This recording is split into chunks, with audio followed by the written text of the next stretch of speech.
The Templar Saga, from sword and cross to ash and legend.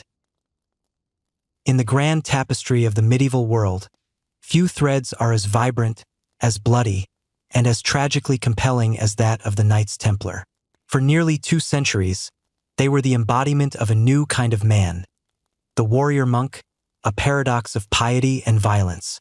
They were the elite shock troops of the Crusades, the guardians of pilgrims, the master builders of Christendom's most formidable castles, and the architects of a financial system that made them the bankers to popes and kings. Their white mantles, emblazoned with a simple red cross, became a symbol of courage, discipline, and unwavering faith. And then, in a storm of betrayal and fire, they vanished. Their story, which begins on the treacherous roads of the Holy Land, does not end in the flames of their execution pyres.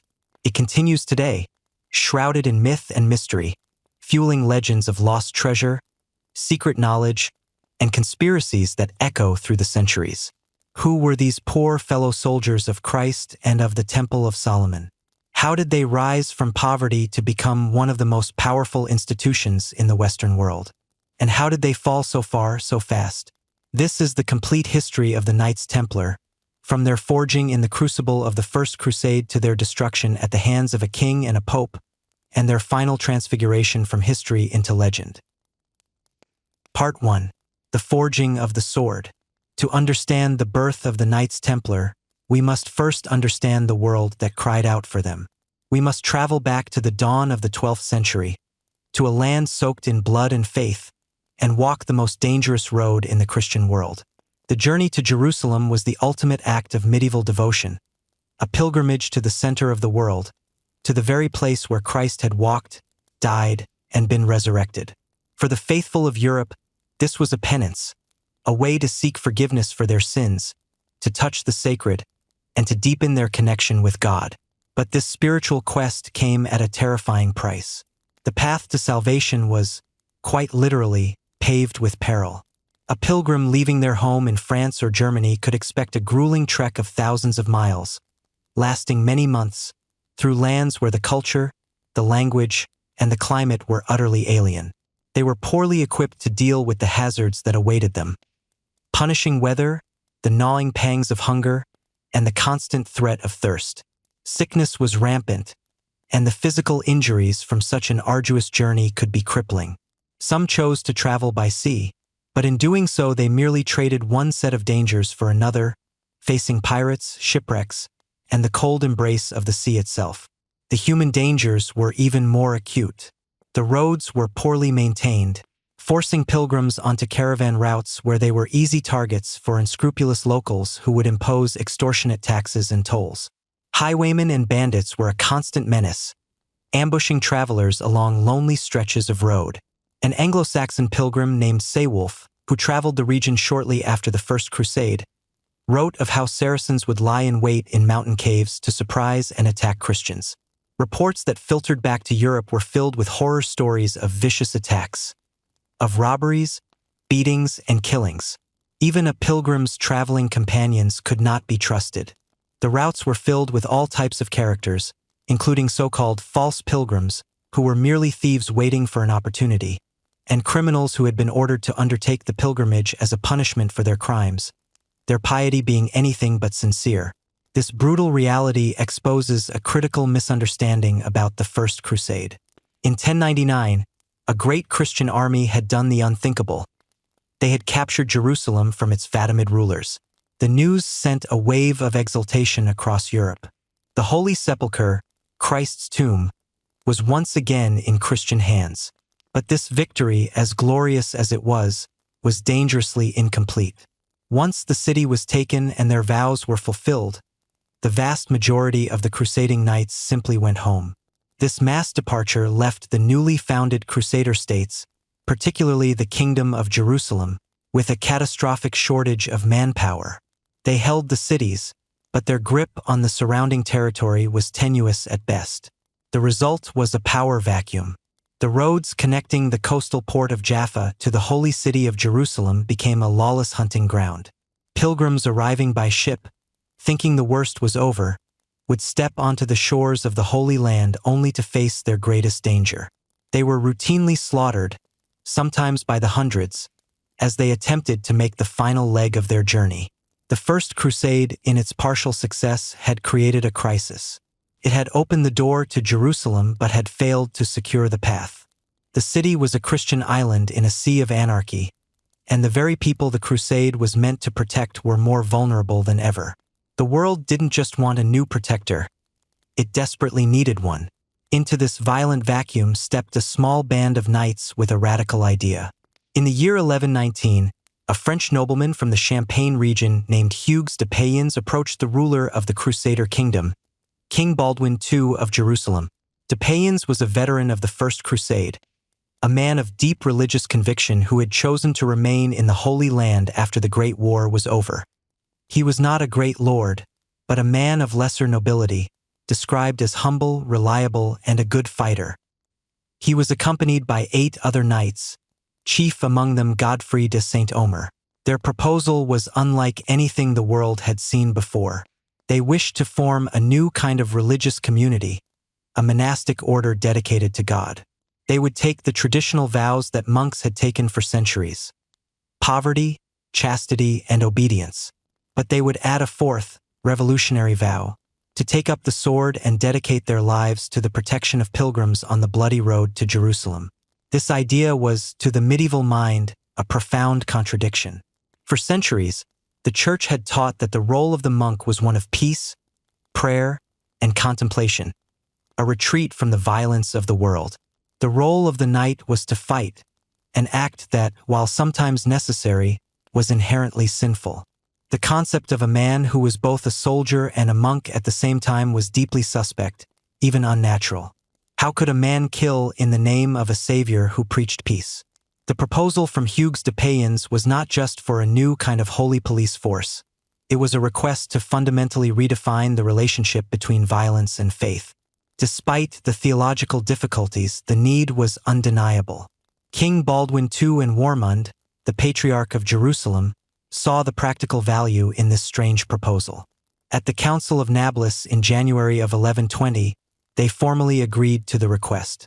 This council, which established the first written laws for the fledgling kingdom, also issued a canon that was crucial for the new order's existence. Canon 20 declared that if a cleric took up arms in self-defense, he would bear no guilt. This provided the initial legal and religious justification for these warrior monks. As a sign of his patronage, King Baldwin granted the knights a headquarters in a wing of his own royal palace on the Temple Mount. This building was the Al-Aqsa Mosque, captured during the Crusade, which the Franks believed stood on the very site of the ancient Temple of Solomon. From this sacred location, the small brotherhood took its name, the poor fellow soldiers of Christ and of the Temple of Solomon. In time, they would be known simply as the Knights Templar. For nearly a decade, the Order of the Temple remained a small, obscure, and impoverished brotherhood. Their emblem depicted 2 knights sharing a single horse, a powerful symbol of their initial poverty. But their fortunes were about to change dramatically. In 1127, Hugues de Payens, now the master of the temple, embarked on a crucial mission to Europe. His goals were to gain official recognition from the Pope and to recruit new members and funds for their vital work. He found a champion in the most powerful and influential churchman of the age, Bernard, the Cistercian abbot of Clairvaux. Bernard was not only a towering figure of European Christendom, a man whose words could sway popes and kings, but he was also the nephew of one of the founding Templars, André de Montbard, giving him a personal connection to their cause. With Bernard on their side, the Templars swept through Europe. Their moment of triumph came in January 1129, at the Council of Troyes. There, under the guiding hand of Bernard of Clairvaux, the order was granted formal recognition and sanction by Pope Honorius II. The council also approved the Latin Rule, a code of 72 clauses, largely composed by Bernard, that would govern every aspect of a Templar's life. But Bernard's most significant contribution was yet to come. Around the year 1136, he penned a treatise that would become one of the most influential documents of the crusading era, De Laudi Novi Militiae, or In Praise of the New Knighthood. This document was a work of theological genius, a piece of propaganda so powerful it would transform the Templars from a curiosity into a phenomenon. Bernard addressed the central paradox of the warrior-monk head-on. He drew a stark distinction between the violent, vain, and self-serving secular knights of Europe, whom he called a militia or malice, and the new knighthood of the Temple, the militia Christi or knighthood of Christ. Secular knights, he argued, fought for frivolous reasons, unreasonable flashes of anger, the thirst for empty glory, or the hankering after some earthly possessions. To kill or be killed for such causes was to risk damnation. But the Knight of Christ was different. He fought not for himself, but for God. And in this holy cause, the very act of killing was transformed. Bernard coined a revolutionary concept. A Templar who killed an evildoer in defense of Christendom was not committing homicide. He was committing malicide, the killing of evil itself. In Bernard's electrifying words, "The Knight of Christ may strike with confidence and die yet more confidently. If he kills an evildoer, he is not a man-killer, but, if I may so put it, a killer of evil. When he inflicts death, it is to Christ's profit, and when he suffers death, it is for his own gain." This was a theological earthquake. It solved the warrior-monk contradiction, providing a clear and powerful justification for holy violence. It also offered a solution to one of Europe's most pressing social problems: a large and restless warrior class with little to do but fight amongst themselves. Bernard's theology channeled this aggressive energy, giving it a sacred, redemptive purpose. In Praise of the New Knighthood was more than a religious text. It was a brilliant recruitment manifesto that made joining the Templars an irresistible proposition for the pious and pugnacious knights of Europe. The papal sanction and Bernard's theological masterstroke opened the floodgates. Donations of money, land, businesses, and, most importantly, noble-born sons poured into the order from every corner of Christendom, from families eager to contribute to the holy war. The poor fellow soldiers would not be poor for long. The life that awaited these new recruits was one of extreme discipline and austerity, a life designed to deconstruct the secular knight and rebuild him as a perfect weapon of the Church. The Latin rule governed every waking and sleeping moment. Upon joining, a man had to be of legitimate birth from a knightly family, and he swore the 3 traditional monastic vows of poverty, chastity, and obedience. He surrendered all his worldly possessions to the order. Even the clothes on his back were taken and replaced with the standard Templar issue. For knights, this was the iconic white mantle, symbolizing purity, over which they would later be granted the right to wear a red cross, the symbol of martyrdom. For sergeants, who were non-noble members serving as soldiers and tradesmen, the mantle was black or brown. Their daily life was a fusion of the monastery and the barracks. The day began at 4 a.m. with matins, the first of the canonical hours of prayer that structured their entire day. Meals were taken in silence, with scripture being read aloud. They often ate in pairs, not only to save on dishes but to foster a sense of brotherhood and to ensure one knight could look out for the other. Unlike other monastic orders, their rules were adapted for the rigors of military life. Fasts were less severe, and they were permitted to eat meat 3 times a week to maintain their fighting strength. Every aspect of their life was designed to strip away individuality and ego. Personal glory, the driving force of secular chivalry, was forbidden. They could not place their family coat of arms on their shields or armor. Worldly pleasures were renounced. They were forbidden from hunting with hawks or hounds, a favorite pastime of the nobility, with the single, symbolic exception of hunting lions, a reflection of their duty to battle evil. Fashionable attire like pointed shoes was banned. Privacy was non-existent. Dormitories were kept lit with a lamp all night, and knights slept fully clothed to guard against temptation. Letters from family had to be read aloud in the presence of the master. Absolute, unquestioning obedience to their superiors was the paramount virtue. Through this relentless process of discipline, prayer, and communal living, the order forged a new kind of man. It erased the pride, vanity, and personal ambition of the individual knight and replaced it with the selfless, unified purpose of the order. They were creating the perfect soldier by first creating the perfect monk, a fusion of extreme piety and lethal violence that the world had never seen. Part 2. The Zenith of Power. From these austere beginnings, the Knights Templar grew into a global superpower. For over a century and a half, they were at the center of the great Game of Thrones in Europe and the Holy Land. Their story became one of legendary battlefield victories, of an empire of stone and mortar that dominated the Levantine landscape, and of a revolutionary financial network that made them wealthier and more influential than kings. This was the zenith of their power, a height from which their eventual fall would be all the more shocking. On the battlefields of the Crusades, the red cross on the white mantle became a symbol of terror for their enemies and a beacon of hope for their allies. The Templars established a reputation as the elite shock troops of the Christian armies, a force renowned for its discipline, its courage, and its terrifying ferocity. Their own rules forbade them from retreating from a battle unless they were outnumbered by more than 3-1, a code that often meant they fought to the last man. Their military career is a litany of desperate sieges and epic clashes.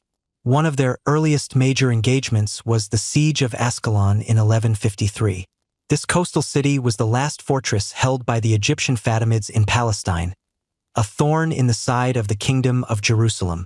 The Templars, under their Grand Master Bernard de Tremolay, joined King Baldwin III in the long and arduous siege.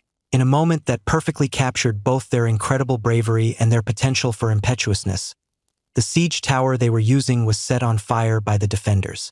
The wind, however, blew the flames back against the city walls, causing a section to collapse.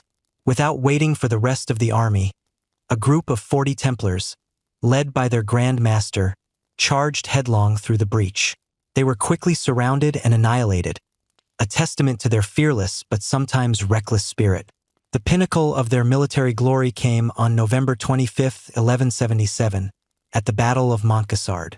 The great Muslim leader Saladin had invaded the kingdom from Egypt with a massive army, estimated by some sources at over 20,000 men.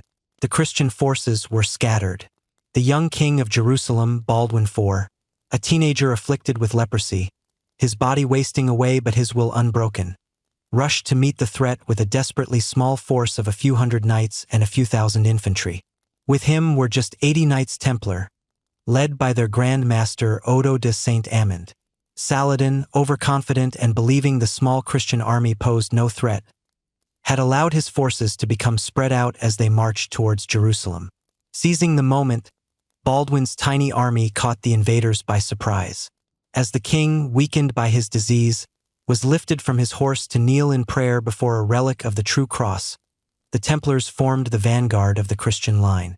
They then led a charge that was as desperate as it was ferocious. The Templars smashed directly into the heart of Saladin's unprepared army, shattering his lines. The much larger Muslim force broke and fled in a panic. The victory was total.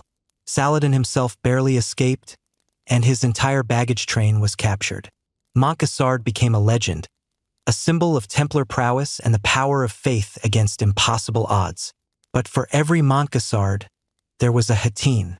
In 1187, at the Battle of Hattin, a combined Crusader army, including a large contingent of Templars, was lured into a waterless desert, surrounded, and utterly destroyed by Saladin. It was a catastrophe from which the Kingdom of Jerusalem would never truly recover. Jerusalem itself fell to Saladin shortly after. The Templars, like all warriors, were not invincible. Their very role as the elite vanguard meant they suffered horrific rates of attrition. In battles like Haram in 1164 and La Fourby in 1244, the Templar forces were almost completely wiped out, with only a handful of knights surviving from contingents of hundreds. This constant, bloody sacrifice came at a staggering financial cost. It has been estimated that the expense of replacing the knights, horses, and armor lost in a single major defeat was equivalent to a ninth of the entire annual income of the French monarchy. This relentless cycle of combat, death, and replacement created an insatiable need for money and manpower. The Templars' military mission in the East was the direct and inescapable engine driving the growth of their vast economic empire in the West. They did not become bankers out of greed. They were forced into it by the bloody arithmetic of war. While their knights bled on the battlefields, the order was transforming the physical landscape of the Holy Land. The Templars became master builders and castellans, erecting and managing an unparalleled network of fortifications that projected Christian power across the region. These were not isolated strongholds but a cohesive strategic system designed to guard the vital pilgrim routes, control mountain passes, and watch over the frontiers of the kingdom. Their castles were marvels of military engineering, often incorporating advanced defensive features centuries ahead of their European counterparts. At Chateau Pellerin or at Lit on the coast, they built a massive fortress with a unique double-wall design that allowed defenders on the taller inner wall to fire down over the heads of their comrades on the shorter outer wall. It was a virtually impregnable fortress that could house 4,000 troops and be resupplied by sea, allowing it to withstand numerous sieges. In the north, the keep of Chastel-Blanc stood so high that its great warning bell could signal other Templar posts for miles around in case of an attack. Their final headquarters in the Holy Land, the coastal city of Acre, was a formidable citadel honeycombed with a secret network of underground tunnels, allowing them to move troops and supplies unseen. These structures were more than just military bases. They were known as commanderies, a unique fusion of a castle and a monastery, with chapels, dormitories, refectories, and administrative offices. They were the nerve centers of the order's military and economic life. This empire of stone was a declaration of permanence. Unlike the castles of feudal lords built to defend private lands, the Templar network was a public utility, a strategic infrastructure that served the entire kingdom. This system, combined with their own naval fleet, gave them logistical capabilities that few kings could match. It made them incredibly effective, but it also made them a state within a state, an independent power that would eventually be seen as a threat by the rising monarchies of Europe. The engine that powered this military and construction machine was the Templars' revolutionary financial empire. What began as a poor monastic order evolved into the most sophisticated international banking institution of the medieval world. Their wealth was founded on land. Through donations from the faithful across Europe, the Templars came to own vast estates from England to Spain, controlling thousands of manors, farms, and vineyards. These were not passive holdings. The Templars were shrewd and effective landlords, embracing the latest agricultural techniques to maximize the revenue from their properties. All the profits were funneled back to finance the Holy War in the East. Their most famous financial innovation was born directly from their original mission to protect pilgrims. To solve the problem of travelers being robbed of their life savings on the road, the Templars created a system of credit. A pilgrim in London or Paris could deposit their gold at a local Templar commandery and receive in return a letter of credit, a piece of parchment inscribed with a complex cipher. Upon arriving in Jerusalem, the pilgrim could present this letter at the Templar headquarters and withdraw the equivalent sum. It was the world's first traveler's check, an invention that made travel immeasurably safer and cemented the Templars' role as the guardians of wealth. This system quickly expanded. Their network of secure, fortified commanderies made them the natural choice for anyone needing to safeguard valuables. Kings, nobles, and bishops began to use the Templar houses as safe deposit vaults. The royal treasury of France was, for a time, housed in the Paris Temple. They became financial managers and treasurers to monarchs, collecting taxes and auditing accounts. They brokered major financial deals, like King Henry III of England's purchase of the island of Oran. And, inevitably, they became lenders. The church officially forbade the practice of usury, charging interest on loans. But the Templars, with their characteristic ingenuity, found ways around this. For instance, instead of charging interest on a loan secured by property, they would take possession of the property and claim all the revenue it produced for the duration of the loan, a practice that was essentially a form of rent. They even owned and operated their own fleet of ships, not just for transporting troops and pilgrims, but for engaging in lucrative commercial trade, such as shipping wine from their vineyards in France to the profitable market in England. At the heart of this entire global enterprise was a single, intangible commodity: trust. A king would not entrust his crown jewels, nor a pilgrim his life savings, to an organization they did not believe to be utterly reliable. The Templars' power was built on their reputation. Their vows of poverty meant they had no personal incentive to steal. Their status as holy warriors answerable only to the Pope himself, a privilege granted in the 1139 papal bull. omni datum optimum, which exempted them from all local laws and taxes, made them seem above the corruption of the secular world. Their religious brand was their ultimate collateral. This makes their eventual downfall, which began with a calculated and brutal assault on that very reputation, all the more tragic and ironic. They were brought down by destroying the very trust that had made them great. Part 3. The Betrayal and the Bonfire. The fall of the Knights Templar was as swift and brutal as their rise had been spectacular. In the space of just 7 years, the most powerful military order in Christendom was dismantled, its leaders burned at the stake, and its name condemned to infamy. Their end was a perfect storm of political ambition, royal debt, and an existential crisis that left them vulnerable to their enemies. It is a story of a sword without a war, a king without money, and a pope without power. The beginning of the end came in the spring of 1291. The Crusader states, fatally weakened by decades of internal squabbling between noble factions, rival military orders, and the competing commercial interests of the Italian city-states, were on the verge of collapse. Facing them was the new, formidable power of the Mamluk Sultanate of Egypt, a regime of slave soldiers who had seized power and were determined to eradicate the last vestiges of the Christian presence in the Levant. In April 1291, the Mamluk Sultan Al-Ashraf Khalil arrived before the walls of Acre, the last great Crusader city and the capital of what remained of the Kingdom of Jerusalem, at the head of an immense army. The defense of the city fell largely to the military orders. The Templars, under their aging but resolute Grand Master, Guillaume de Beaujeu, took responsibility for one of the most vulnerable sections of the walls. For weeks, they led a heroic but hopeless defense against overwhelming numbers and a relentless artillery bombardment. On May 28, 1291, the city fell. In the final, desperate fighting, the Grand Master was killed. The surviving Templars were the last defenders to leave the mainland, fighting a rearguard action as they retreated to their ships and sailed for the island of Cyprus, their last remaining stronghold in the east. The fall of Acre was more than a military defeat. It was an existential catastrophe for the Knights Templar. For nearly 200 years, their entire purpose, their very reason for being, had been the defense of the Holy Land.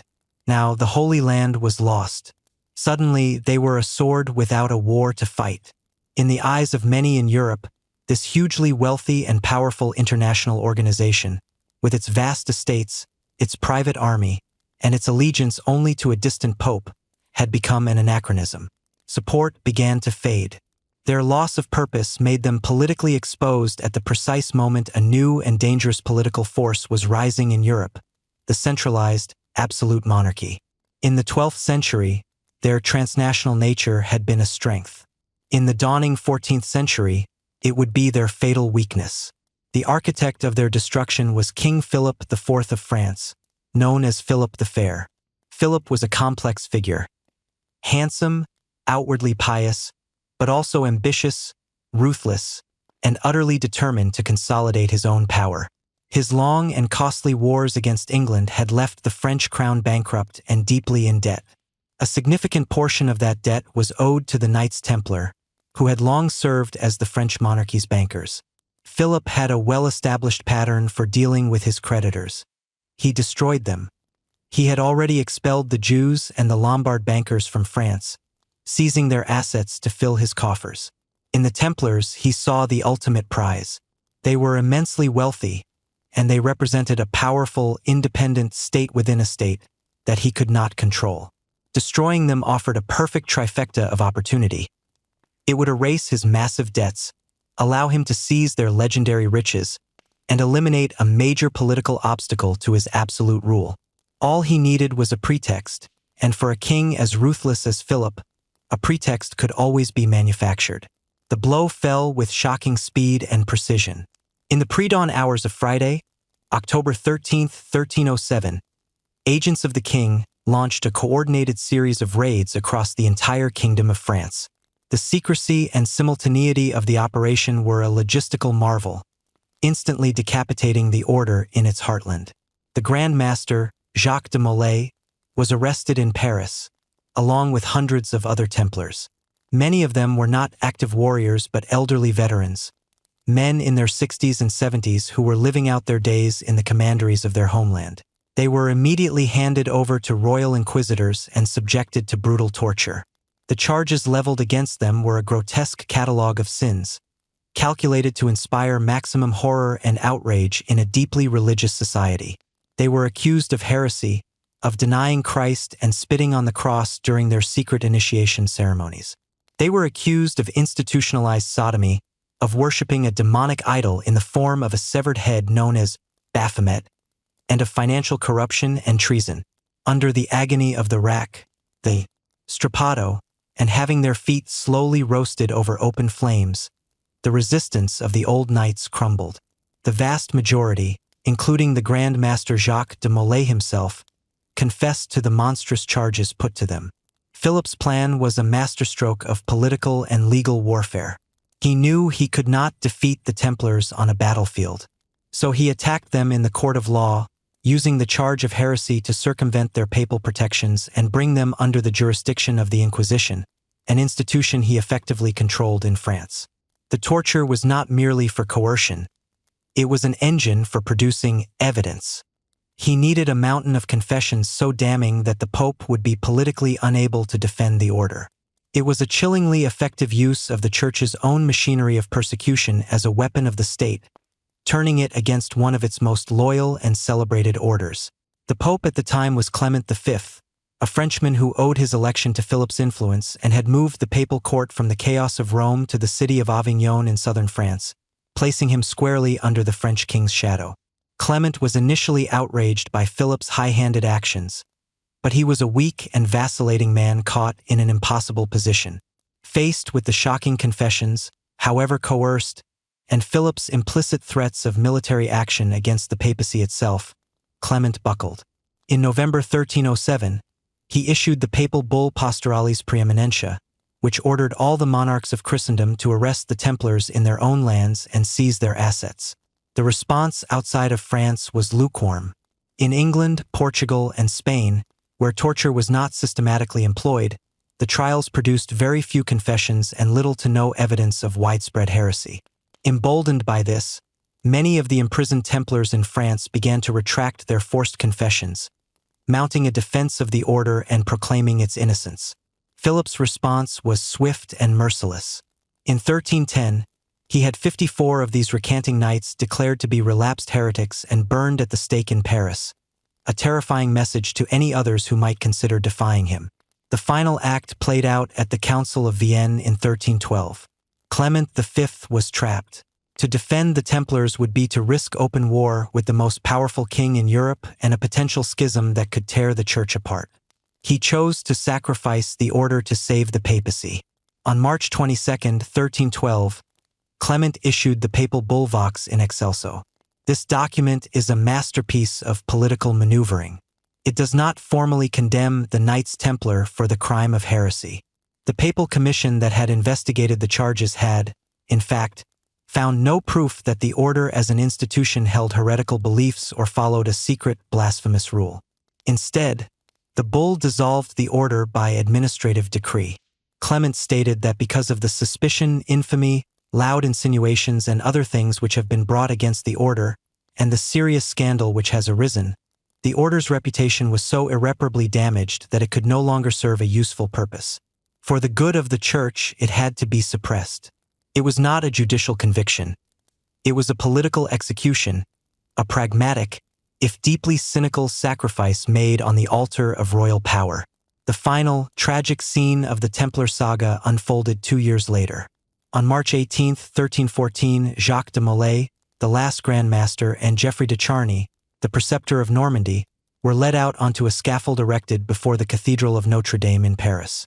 They had been found guilty as individuals and were expected to publicly repeat their confessions one last time to receive their sentence of perpetual imprisonment. But in a final, breathtaking act of defiance, both men stunned the crowd. Instead of confessing, they loudly and clearly recanted their testimony. Jacques de Molay proclaimed that the order was pure and holy, and that his only crime, his only sin, was to have betrayed it by lying under the pain of torture to save his own life. King Philip, who was present, was enraged by this public humiliation. Acting on his own authority, he declared the two men to be relapsed heretics and ordered them to be taken and burned at the stake that very evening. On a small island in the River Seine, with the towers of Notre Dame silhouetted against the twilight, the last leaders of the Knights Templar were chained to pyres and the wood was set ablaze. As the flames rose around him, Jacques de Molay is said to have shouted out a curse, summoning both Pope Clement and King Philip to appear before the judgment seat of God within a year and a day to answer for their crimes. Whether it was a curse or a remarkable coincidence, the prophecy came to pass. Pope Clement V, already suffering from illness, was dead within a month. Before the year was out, King Philip the Fair was killed in a hunting accident. This stunning turn of events cemented the legend. De Molay's final, defiant act transformed him from a broken victim into a righteous martyr and a prophet. His execution, and the curse that seemed to follow, ensured that the Knights Templar would not be remembered as a disgraced order of heretics, but as the noble victims of a monstrous injustice. It was this powerful narrative of martyrdom that planted the seeds of the myth that would grow for centuries to come. Conclusion: the echoes of the temple. The fires on that island in the Seine consumed the last Grand Master, but they could not destroy the legacy of the Knights Templar. In the immediate aftermath, the order was practically dismantled. The papal bulls that followed Vox in Excelso officially transferred all of the Templars' vast properties and assets to their old rivals, the Knights Hospitaller. In reality, the process was far messier. King Philip in France and other monarchs across Europe managed to hold onto a great deal of the Templar wealth for years, using it to pay their debts and enrich their own crowns.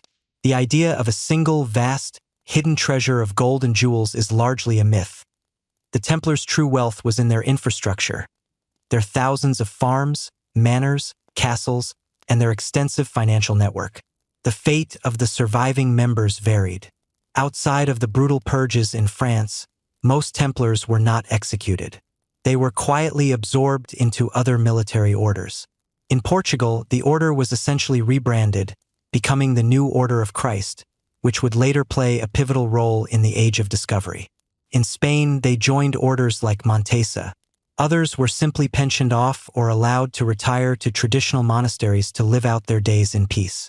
But the abrupt, violent, and manifestly unjust nature of their end left a vacuum.